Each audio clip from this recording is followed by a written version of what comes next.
మేము ఇంట్లోనే చూసుకుంటాం. నేను రూల్స్ పాటిస్తాను. బయటికి వెళ్ళి ఫాస్ట్ ఎక్కడ కూర్చుంటా అంటే నాకంటే కొంచెం తక్కువలో కుర్చీ వేసుకుని కుర్చీలో కూర్చుంటాను. తక్కువ విన్నారండి, వేరంగా మంచంలో కూర్చోదట. కూర్చోదు. ఓ పక్కన కుర్చీ వేసుకొని తక్కువలో కుర్చీ వేసుకుంటే కొంచెం నీకంటే కొంచెం తక్కువ.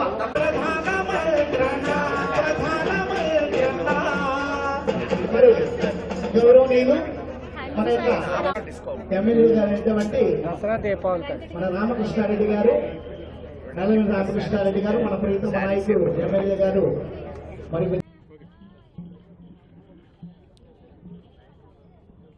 2014లో భారత ప్రధానిగా నరేంద్ర మోడీ గారి బాధ్యతలు స్వీకరించాక ఏదైతే జాతిపిత మహాత్మా గాంధీ గారు పదే పదే ప్రస్తావించినటువంటి అంశాలు ఉన్నాయో, ఒకటి స్వదేశీ ఉత్పత్తులను ప్రోత్సహించాలి, ఖాదీ పరిశ్రమను ప్రోత్సహించాలి, అదేవిధంగా స్వచ్ఛ భారత్కి సంబంధించినటువంటి అంశాల మీద పెద్ద ఎత్తున గాంధీ గారి స్ఫూర్తిగా కార్యక్రమాలు చేస్తున్నటువంటి విషయం మీ అందరికీ కూడా తెలుసు. అందులో భాగంగా 2014 నుండి కూడా ప్రతి సంవత్సరం అక్టోబర్ 2 నాడు పెద్ద ఎత్తున స్వదేశీ వస్తువులను కొనడం, ఖాదీ దుస్తుల్ని పెద్ద ఎత్తున కొనుగోలు చేయడం ద్వారా ఏదైతే గ్రామీణ ఉత్పత్తులు ఉంటాయో వాటిని ప్రోత్సహించాలనేటువంటి కార్యక్రమాన్ని భారతీయ జనతా పార్టీ తీసుకోవడం జరిగింది. ఇది ఒక మహా ఉద్యమం. ఈ దేశ ఆర్థిక వ్యవస్థను పరిపుష్టం చేయడానికి నరేంద్ర మోడీ గారు చేస్తున్నటువంటి ప్రయత్నం అనేటువంటి విషయాన్ని మనందరూ కూడా గ్రహించాలి. ఇందులో భాగంగా అనేక పథకాలను ఆయన ప్రవేశపెట్టడం జరిగింది. చేతి వృత్తులను ప్రోత్సహించడానికి, గ్రామీణ ఉత్పత్తులను ప్రోత్సహించడానికి, స్వదేశీ ఉత్పత్తుల యొక్క మార్కెటింగ్ను ప్రోత్సహించడానికి, make in India, made in India, Atmanirbhar పేరుతో అనేక కార్యక్రమాల్ని కేంద్ర ప్రభుత్వం చేపట్టడం జరిగింది. వోకల్ ఫర్ లోకల్ అనేటువంటి కార్యక్రమాన్ని కేంద్ర ప్రభుత్వం చేపట్టడం జరిగింది. ఈ విధంగా ఈరోజు నాడు దేశవ్యాప్తంగా దాదాపు 20,000 ప్రాంతాల్లో ఈ విధంగా ఖాదీ సంతలు కానివ్వండి, లేకపోతే అవగాహన శిబిరాలు కానివ్వండి, కళాత్మకమైనటువంటి వస్తువులు ప్రదర్శనలు కానివ్వండి, కొనుగోలు కానివ్వండి అనేటువంటి విషయాల మీద భారతీయ జనతా పార్టీ ఆధ్వర్యంలో పెద్ద ఎత్తున కార్యక్రమాలు జరుగుతూ ఉన్నాయి. ఈ విధంగా కార్యక్రమాలు నిర్వహించడం ద్వారా ఏదైతే చేతి వృత్తులకు సంబంధించినటువంటి గ్రామీణ పరిశ్రమలకు సంబంధించినటువంటి వ్యక్తుల్ని ప్రోత్సహించాలనేటువంటి ఆలోచన ప్రధానమంత్రి నరేంద్ర మోడీ గారిది అనేటువంటి విషయాన్ని సందర్భంగా మేమంతా కూడా గుర్తు చేస్తున్నాం. ఇవాళ పెద్ద స్పందన వచ్చింది. వైజాగ్లో, రాజమండ్రిలో, తిరుపతిలో, అదేవిధంగా ఇవాళ భాజపా రాష్ట్ర పార్టీ ఆధ్వర్యంలో విజయవాడలో నిర్వహిస్తున్నటువంటి ఖాదీ సంత ఏదైతే ఉందో, ఈ సంతకు సాక్షాత్తు రాష్ట్ర ముఖ్యమంత్రి చంద్రబాబు నాయుడు గారు కూడా వచ్చారు. కాబట్టి ఇటువంటి కార్యక్రమాన్ని మనంతా కూడా కలిసి ముందుకు తీసుకెళ్లాల్సినటువంటి అవసరం ఉంది. ఏదైతే ప్రధానమంత్రి గారు నరేంద్ర మోడీ గారు గతంలో మన్ కీ బాత్ కార్యక్రమంలో మాట్లాడుతూ మన ఏటు కొప్పాకు బొమ్మల గురించి ప్రస్తావించడం జరిగింది.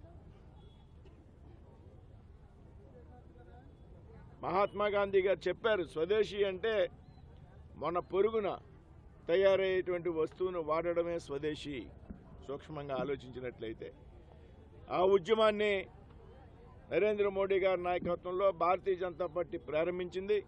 రాబోయేటువంటి రోజుల్లో ఈ ఉద్యమాన్ని మరింత ముందుకు తీసుకువెళ్తామని ఈ సందర్భంగా చెప్తున్నాం. Thank you.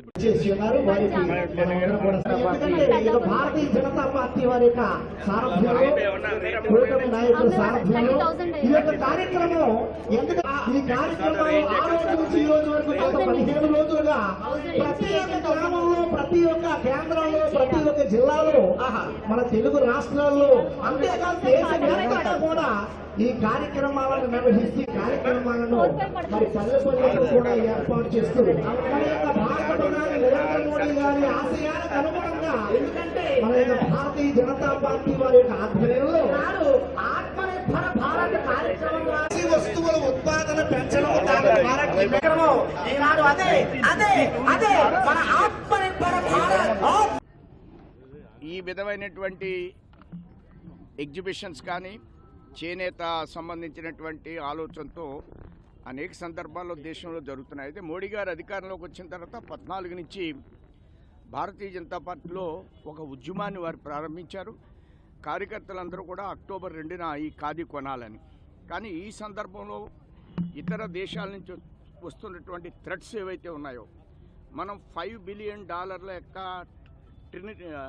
5 బిలియన్ యొక్క ఎకానమీకి వెళ్ళాలనేటువంటి ఆలోచనతో ముందుకు వెడుతున్న సందర్భంలో విదేశాల నుంచి మన మీద వస్తున్నటువంటి థ్రెట్ని మానసికంగా ప్రజలను స్వదేశీ ఆత్మనిర్భర్ భారత్ వైపుకి మళ్లించాలనేటువంటి ఒక ఆలోచనతో మోడీ గారు ముందుకు వెడుతూ ఈ సంతలు అనేవి ఖాదీ సంతలు అనేవి ప్రజల్లో పార్టీ పరంగా తీసుకువెళ్ళాలి అనే ఒక ముఖ్యమైనటువంటి ఆలోచనతో ఈ కార్యక్రమాన్ని ఆంధ్ర రాష్ట్రంలో 4 చోట్ల నిర్వర్తిస్తున్నారు. ఈవేళ విశాఖపట్నం వర్మ గారు అక్కడ విజిట్ చేసి ఇక్కడ రాజమండ్రి యొక్క సంతకి రావడం జరిగింది.